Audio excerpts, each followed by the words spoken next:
From my experience, any time that something has inexplicably failed or fell apart in my life, it has only resulted in something drastically better showing up later on. That is in the form of relationships, job opportunities.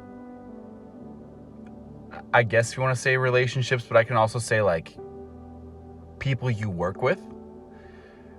So moral of this is do not lose hope when things that you hope to pan out did not.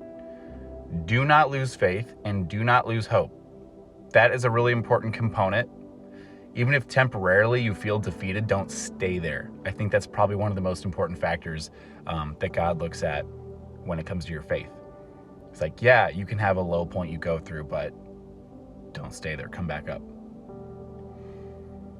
There's times where I've thought people that I would perform with in a band, or I'm like, okay, these seem like people I would want to be in a band with. Definitely does not. It crashes and burns. It falls apart quickly. Or there's someone I'm in a relationship with where I think, oh, this could potentially be an ideal wife. And it doesn't work out.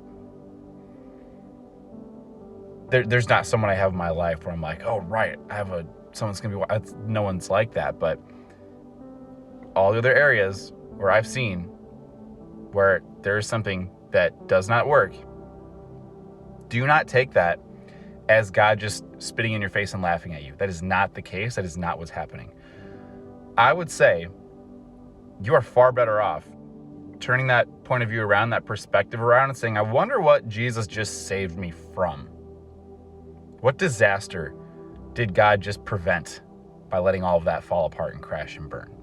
If you're with the wrong partner, that's someone that could probably go crazy on you and cheat on you 10 years from now, 5 years from now, 15 years from now. You would never know. Or if you're with a business partner you think is awesome, but it falls apart, you probably just saved you from absolute devastation. I think there are times where people go through something like that where, maybe there's a partner they're with where it doesn't work out, but they keep wanting to go back to them again and again and again. And they think it's like God telling them. It's just like, no. God doesn't play around with people like that. But really consider that. Really consider what I'm saying right now. There is something like that, and it just inexplicably, you think, man, all of the cards are just laid out. This is so ideal, and just boom, it just tanks. More than likely, it's God causing that to spiral, and